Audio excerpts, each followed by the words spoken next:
नमस्कार दोस्तों, आज आपके लिए लेकर आए हैं यूपी डीएलएड बीटीसी 2020 का एग्जाम जो कि एग्जाम में आया हुआ था।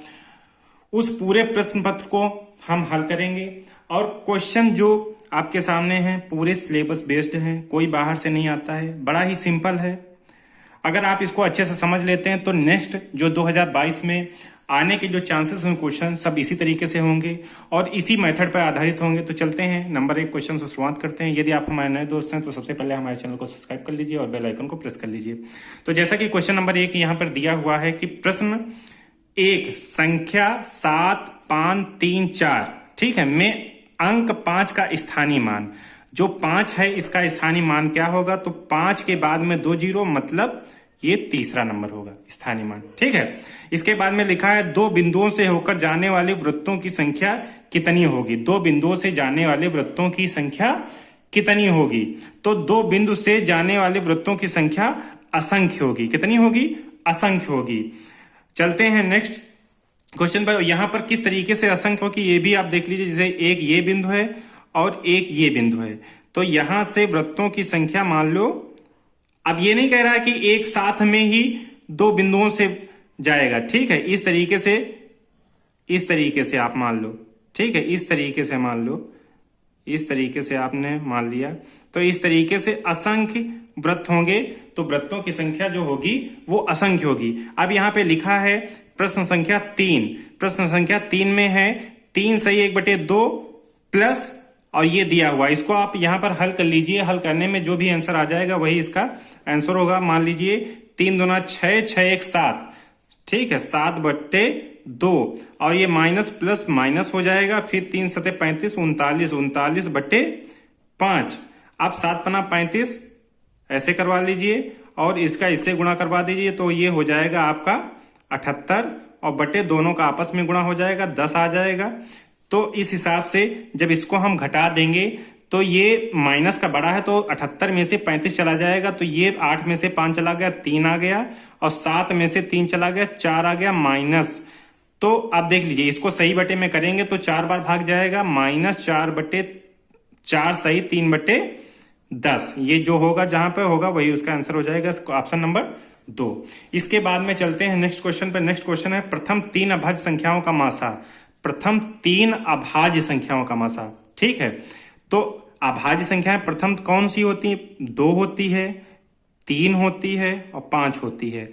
अगर इनका हम मासा निकालेंगे तो इनका मासा हमेशा 1 आएगा। और वैसे भी अभाज्य संख्याओं को केवल 1 से विभाजित किया जा सकता है और स्वयं से विभाजित किया सकता है। तो अभाज्य संख्याओं का मासा हमेशा हमेशा बिना सोचे समझे, चाहे प्रथम 3 हो चाहे आखिरी की 3 हो, उनका 1 ही होगा। ठीक है, अब इसके बाद में चलते हैं क्वेश्चन नंबर 5 पर। क्वेश्चन नंबर 5 क्या कह रहा है? क्वेश्चन नंबर 5 कह रहा है यक्स परसेंटेज 64 हो तो यक्स का मान बताओ। अब यक्स और परसेंटेज हटेगा तो नीचे आ जाएगा 100 और 64। इस तरीके से कर लेंगे। अब कह रहा है यक्स का मान बताओ। यक्स का यहां पर मान बताना है तो ये मान आ जाएगा आपका, यहां देख लीजिए कुछ ना कुछ मिस्टेक है। ये हमको लग रहा है यहां पर था यक्स स्क्वायर। ठीक है, यक्स स्क्वायर परसेंटेज का मान। ठीक है, तो ये हो जाएगा 6400। अब यहां पे क्या होगा? ये जब 100 इधर जाएगा तो हो जाएगा 6400 और फिर स्क्वायर। ये स्क्वायर जो है ये 6400 पर जब स्क्वायर ऐसे चढ़ेगा तो आ जाएगा 80। तो इसका जो विकल्प नंबर फर्स्ट है वो सही हो जाएगा। यहां पर कंफ्यूज मत होइए, यक्स स्क्वायर का परसेंटेज 64 है तो इसके जगह पे 100 रखेंगे, इधर चला जाएगा। 6400 का 8वां 64 होता है, ये 80 आ जाएगा। इसके बाद में चलते हैं नेक्स्ट क्वेश्चन पर जो कि अति लघुत्तरी है, जो कि 1 नंबर में आता है। इसको हम सबसे पहले देखेंगे। तो यहां पर क्वेश्चन नंबर जो 6 है वो क्या है? एक आयत की लंबाई 6 सेंटीमीटर, चौड़ाई 2.5 सेंटीमीटर, तो आयत का क्षेत्रफल। तो क्षेत्र ऐसे लिखना है, आयत का क्षेत्रफल। सबसे पहले इस तरीके से लिखना है आपको, सॉल्यूशन डाल के अच्छे से लिखना जिससे आपको पूरे नंबर मिले। सॉल्यूशन आयत का क्षेत्रफल बराबर लंबाई गुणा चौड़ाई, कुछ इस तरीके से आपको लिख लेना है। और 6 गुणा जब 2.5 करवाएंगे तो ये आ जाता है 15। अच्छा, 2 बार सेंटीमीटर का गुणा होगा तो हो जाएगा सेंटीमीटर स्क्वायर, यही इसका क्षेत्रफल हो जाएगा। आपका 1 नंबर पक्का है। इसके बाद में चलते हैं क्वेश्चन नंबर 7 पर। क्वेश्चन नंबर 7 क्या है उसको हम देखते हैं। बड़े ही आसान क्वेश्चन है, यदि आप इसको आराम से समझते रहेंगे तो सभी क्वेश्चन आपको समझ में आ जाएंगे। ये लिखा है 2x माइनस 5 का होल स्क्वायर। तो आपको ये पता होना चाहिए कि a माइनस बी का होल स्क्वायर क्या होता है। तो ये होता है a square minus 2ab plus b square. तो यहां पर ये a है तो इसी तरीके से हम रख देंगे। ये हो जाएगा 2x का स्क्वायर माइनस 2 a की जगह पर 2x और b की जगह पर 5 और फिर b की जगह पर 5 का स्क्वायर। तो यहां पर हो जाएगा 4x स्क्वायर और ये हो जाएगा 2 दूना 4, 4 पंचे 20 x और ये हो जाएगा 25। तो इस तरीके से इसका आंसर आ गया। अब चलते हैं नेक्स्ट क्वेश्चन पर। 8 नंबर क्वेश्चन क्या कह रहा है? 8 नंबर कह रहा है पटरी और प्रकार की सहायता से 90 अंश का कोण बनाइए। तो इसको आपको वाकई में पटरी और प्रकार की सहायता से बनाना, ना कि चांदी की सहायता से बनाना। सबसे पहले आप क्या करिए, एक सीधी लाइन खींचिए, यहां पर प्रकाश की सहायता से एक चाप लगाइए और जो प्रकार में आपने चाप भरी थी उसी चाप की सहायता से यहां से ये कट मारिए और ये कट मारिए। फिर यहां पे आप प्रकार रखिए और ऊपर ऐसे चाप लगाइए, यहां पे रखिए आप, इस तरीके से लगेगा। और जो ये पॉइंट जहां से आपने खींचा था उसको आप ऐसे मिला दीजिए। ये जो 90 डिग्री का कोण होगा यही आपका बन जाएगा। तो इस तरीके से आपको करना है, बाकायदा चाप लगा के। आपको चांदे की सहायता से नहीं करना, नहीं तो वो गलत माना जाएगा। इसके बाद में चलते हैं question number 9। a minus b में क्या जोड़ें कि योगफल 2a प्लस बी हो जाए। तो यहां पर लिखो माना x जोड़ने पर, ठीक है, हमने कहा कि a माइनस बी में हमने x जोड़ दिया तो वो हो जाता है 2a प्लस b। ठीक है, अब इसको उधर ले जाएंगे तो x बराबर हो जाएगा 2a प्लस b और माइनस a माइनस b। ठीक है, अब क्या करेंगे 2a प्लस b और ये ब्रैकेट खोल देंगे तो ये प्लस का है तो माइनस का हो जाएगा और ये माइनस का है तो प्लस हो जाएगा। अब देख लेंगे, ये देख लीजिए प्लस का है ये माइनस का है तो घट जाएगा तो आ जाएगा a, ये प्लस का है ये प्लस का आ जाएगा 2b। ये आपका आंसर हो गया। इसके बाद में चलते हैं नेक्स्ट क्वेश्चन पर। नेक्स्ट क्वेश्चन क्या कह रहा है यहाँ पर? नेक्स्ट क्वेश्चन कह रहा है 4 अंकों की सबसे बड़ी प्राकृतिक संख्या तथा छोटी संख्या का अंतर। तो 4 अंकों की सबसे बड़ी प्राकृतिक संख्या क्या होगी? आप उसको लिख लीजिए। 4 अंकों की सबसे बड़ी प्राकृतिक संख्या होगी 9999 और 4 अंकों की सबसे छोटी प्राकृतिक संख्या होगी 1000। इसको आप घटा दीजिए, जैसे ही घटाएंगे तो आपके सामने जो उत्तर आ जाएगा वो ये आ जाएगा, यही आपका आंसर है। इसके बाद में चलते हैं नेक्स्ट क्वेश्चन पर। नेक्स्ट क्वेश्चन क्या कह रहा है? कह रहा 5, 10 और 15 का लासा निकालिए। तो यहाँ पर लासा निकालने की जो बेसिक तरकीब है वो बता दे रहे हैं। जैसे यहाँ पर क्या किया जाता है, 5 लिख लीजिए, 10 लिख लीजिए और यहाँ पर 15 लिख लीजिए। इसके आप गुणनखंड कुछ इस तरीके से करवा लीजिए। तो इसका होगा 1 गुणा 5, ठीक है, इसका होगा 2 गुणा 5 और इसका होगा 3 गुणा 5। ठीक है, अब क्या करेंगे, 5 सम में काट लीजिए और ये बाकी लिख लीजिए यहाँ पर कुछ इस तरीके से 1 गुणा 2 गुणा 3 गुणा और 5 कट चुका है तो 5 को एक बार लिखेंगे। 5 3 15, 15 दूना 30, 30 आपका लासा आ जाएगा। इस तरीके से इसका आंसर निकाल पाएंगे। चलते हैं क्वेश्चन नंबर 12 पर, जो कि लघुत्तरी है। बड़ा ही इंटरेस्टिंग है, लेकिन थोड़ा बस दिमाग लगाते रहेंगे, क्वेश्चन सब आपसे हल होते रहेंगे, बहुत विशेष कठिन नहीं है। यहाँ पर क्या है, एक वस्तु 20 रुपए में बेचने पर 5 रुपए की हानि होती है। परसेंटेज हानि बताइए। 20 रुपए में जब बेचता है तो उसे 5 रुपए की हानि होती है। तो इसका मतलब यहाँ पे क्या करना होगा, 20 रुपए ये विक्रय मूल्य है, ठीक है, विक्रय मूल्य उसका कितना है ऐसे लिखना होगा आपको। विक्रय मूल्य बराबर आपको करना होगा 20 रुपया और हानि कितनी हुई है, हानि हुई है आपको 5 रुपए की। इसका मतलब जो खरीदा होगा वो कितने का खरीदा होगा, अपना दिमाग लगाइए। खरीदी गई होगी वस्तु वो 20 प्लस 5 25 की खरीदी होगी, तब तो वो 20 रुपए की बेची, 5 रुपए का नुकसान हो गया। अब कह रहा परसेंटेज ऑफ हानि। परसेंटेज ऑफ हानि जब भी निकालेंगे तो जितने की हानि होती है उसको ऊपर रखते हैं और जितने की खरीदी होती है उसको नीचे रखते हैं, गुणा 100 करवाते हैं। इतना दिमाग में रखिएगा। इसको इससे करवा दीजिए, आ जाएगा तुम्हारा, और ये आ जाएगा 4 पंचे 20%। ठीक, 20% की उसको हानि हो गई। इसके बाद में चलते हैं नेक्स्ट क्वेश्चन पर। नेक्स्ट क्वेश्चन अपना क्या कह रहा है? नेक्स्ट क्वेश्चन कह रहा है वह छोटी से छोटी संख्या ज्ञात कीजिए जिसमें यदि 15, 20, 36, 48 से भाग देने पर प्रत्येक स्थिति में 8 शेष रहे।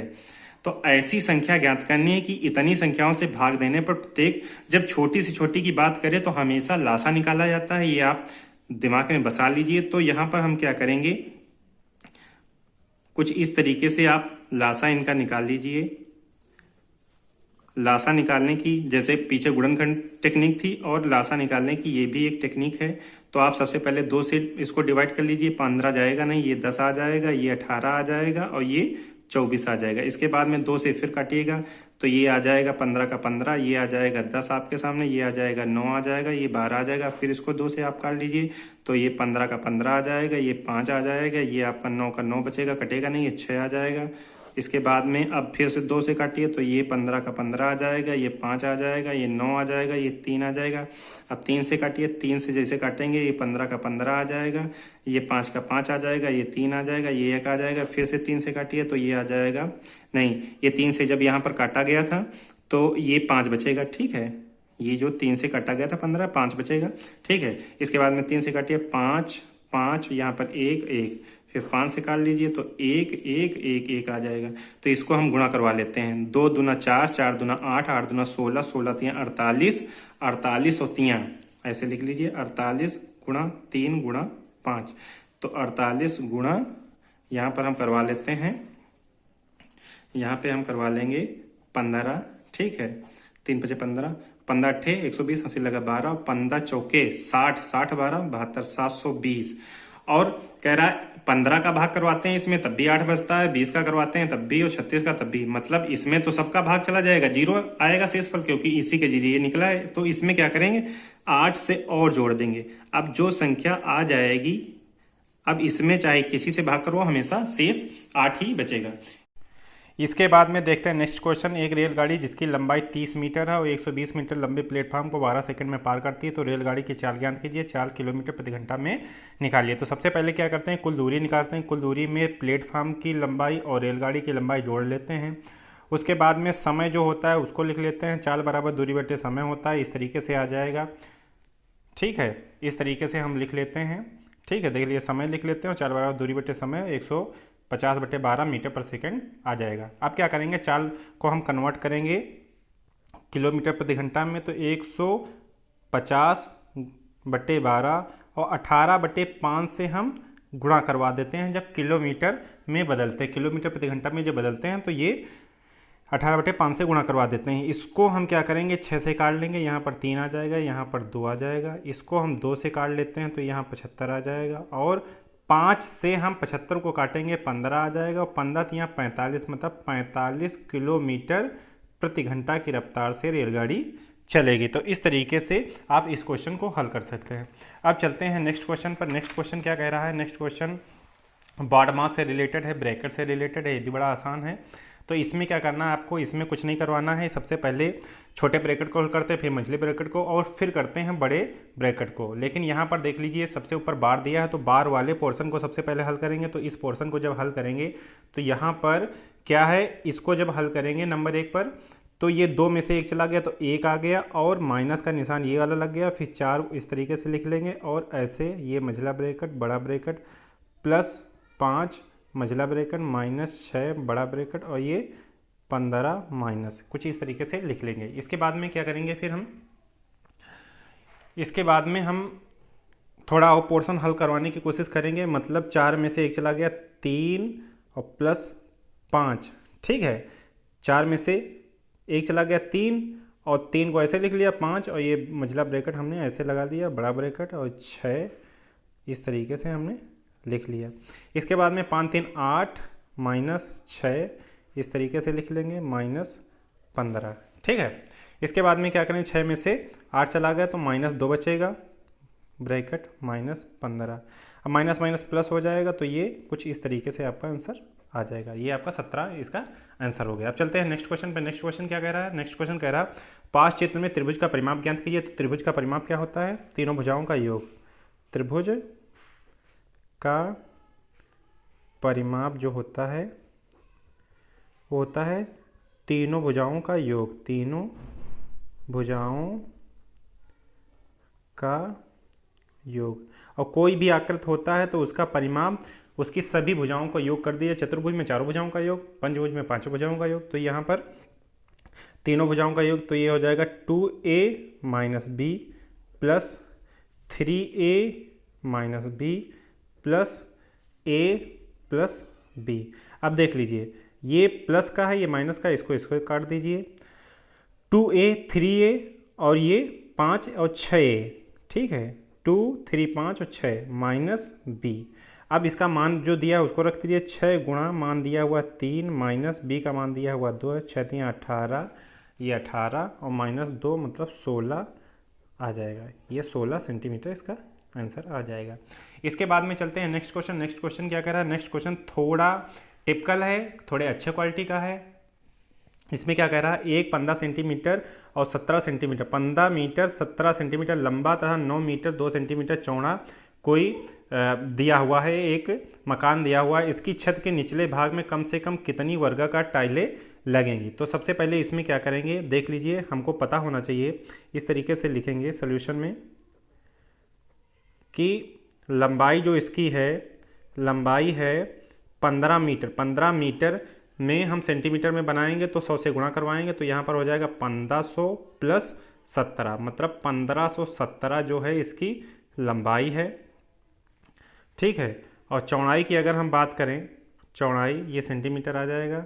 चौड़ाई की बात करें तो 9 मीटर है तो 900 प्लस 2 हो जाएगा, 902 इसकी सेंटीमीटर चौड़ाई है। अब क्या करेंगे, हम सबसे पहले इसमें करवाएंगे कुछ इस तरीके से, 902 का भाग हम करवा देंगे 1517 में, तो ये एक बार जाएगा, ठीक है, एक बार जाएगा। तो कुछ इस तरीके से हम लिख लेंगे और यहाँ से 5 आ जाएगा, ये 1 आ जाएगा और ये 615 आ जाएगा। फिर 902 में हम ले जाएंगे तो ये एक बार जाएगा, तो इसको हम कुछ इस तरीके से लिख लेंगे, कुछ इस तरीके से इसको हम लिख लेंगे।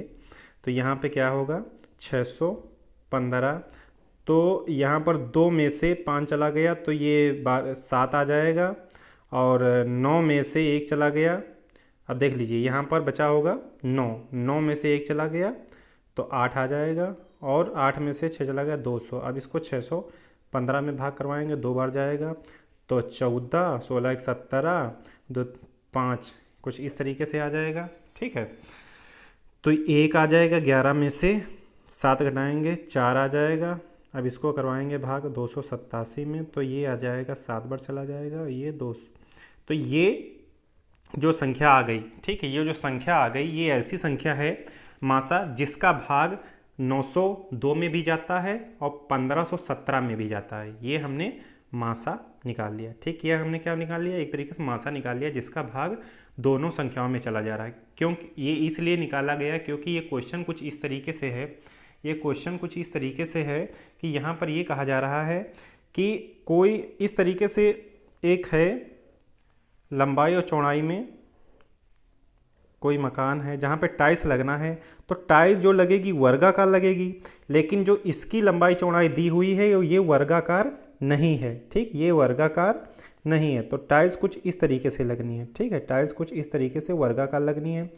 तो हम क्या करेंगे, टाइलों की संख्या जब निकालेंगे, टाइलों की संख्या जब निकालेंगे तो करेंगे क्या, यहाँ पर 1517 गुणा 902 और प्लस टाइल जो लगनी है वो लंबाई चौड़ाई में, लंबाई हो चाहे चौड़ाई हो, वर्गाकार लगनी है, क्योंकि इसमें कह रहा वर्गाकार टाइल है। तो 41 गुणा 41, 41 गुणा 41 लंबाई चौड़ाई में लगनी है, इसको भाग करवा देंगे। भाग करवाने में क्या होगा, इसको इससे भाग करवाएंगे, इसको इससे भाग करवा लेंगे, जो भी निकल के आंसर आ जाएगा वही इसका आंसर आ जाएगा। इसको आप हल करवा लीजिए, ठीक है। इसके बाद में चलते हैं नेक्स्ट क्वेश्चन में। नेक्स्ट क्वेश्चन क्या है? नेक्स्ट क्वेश्चन यहाँ पर है, देख लीजिए, बड़ा ही प्यारा क्वेश्चन है। यहाँ पे कहा जा रहा है कि किसी कक्षा के विद्यार्थियों द्वारा पूर्णांक 600 में से किसी कुल अंकों को दर्शाया गया है, इन्हें एक दंड आरेख द्वारा प्रदर्शित कीजिए। तो सबसे पहले दंड आरेख से कुछ इस तरीके से प्रदर्शित करेंगे, ठीक है, इस तरीके से हम बना लेंगे, ठीक है। यहाँ पे क्या करेंगे, ये हमारा x अक्ष हो जाएगा और ये हमारा y अक्ष हो जाएगा, ये 0 हो जाएगा। ये पैमाना आप मान लीजिए, पैमाना आप मान लीजिए, यहाँ पर पैमाना मानना बहुत जरूरी होता है। अब ये दिखाना होता है वाई में हम किसको मान रहे हैं, एक्स में, तो उसे कहते हैं पैमाना। तो यहाँ पर देख लीजिए, पैमाना वाई अक्ष में, वाई अक्ष में, तो यहाँ पर 1 सेंटीमीटर, ठीक है, 1 सेंटीमीटर बराबर 50 मानना है हम, ठीक है। ये 1 सेंटीमीटर, 2 सेंटीमीटर, इस तरीके मान लीजिए, 3, 4 और 5, 6, इस तरीके से मान लेंगे। ये 50 हो जाएगा, ये 100 हो जाएगा, ये 150 हो जाएगा, ये 200 हो जाएगा, ये 350 हो जाएगा, ये 400 हो जाएगा, इसी तरीके से 450 हो जाएगा। पैमाना कुछ इस तरीके से मानेंगे, ठीक है। इसके बाद में ऊपर तक आप जाइएगा, फिर यहाँ पर ये 500 हो जाएगा, और इसमें संख्या शायद 600 तक है, तो और ऊपर जाइएगा तो ये हो जाएगा आपका 550, और ऊपर हम जाएंगे ये हो जाएगा आपका 600। इतने ऊपर तक हमको जाना रहेगा, ठीक है। तो यहाँ पर मान लीजिए ये अमिता का है, ये मान लीजिए नमिता का है, ये मान लीजिए दीप्ति का है, ये मान लीजिए अजय का है, ये मान लीजिए अमर का है, ये मान लीजिए नाजिया का है, और ये मान लीजिए सुशांत का है। तो दंड आरेख की बात कर रहा, तो यहाँ पे क्या करेंगे, अमिता को कितने नंबर प्राप्त हुए हैं, 450। तो आपको कुछ इस तरीके से बना देना है, नमिता के सामने कुछ इस तरीके से आपको दंड आरेख बना देना है। इसके बाद में अमिता के सामने, नमिता के सामने 300 का बना देना है। अब देख लीजिए यहाँ पर 150 के बाद में हमको क्या करना था, यहाँ पर छूट गया है, ठीक है। यहाँ पर आप बना लीजिएगा 150, ये 150, 200 और 250 यहाँ पर होना चाहिए था, 300 होना चाहिए था, लेकिन हमने डायरेक्ट 350 कर दिया गया, तो यहाँ पर छूट गया है, 2 पॉइंट छूट गए हैं कम जगह होने के कारण, क्योंकि वीडियो में फिर दिखाई नहीं पड़ेगा, इसलिए ऐसा हुआ जल्दबाजी में। आप यहाँ पर क्या करिए, यहाँ पर 2 पॉइंट और हो जाएंगे, जिसका नाम होगा ये 250 हो जाएगा और ये 300 हो जाएगा। तो नमिता जो है वो 300 पर ऐसे हो जाएगी, इस तरीके से खिंच जाएगा। इसके बाद में दीप्ति है वो 400 पर इस तरीके से दंड आरेख खींचेगा। इसके बाद में जो अजय है वो 350 हो जाएगा यहाँ पर, ठीक है। इसके बाद में अमर है, तो इस तरीके से आप इसको खींच लीजिए, यही आपका आंसर हो जाएगा, ठीक है। अगर इस पूरे पैटर्न में कोई दिक्कत होती तो आप कमेंट करके ज़रूर बताइएगा। धन्यवाद।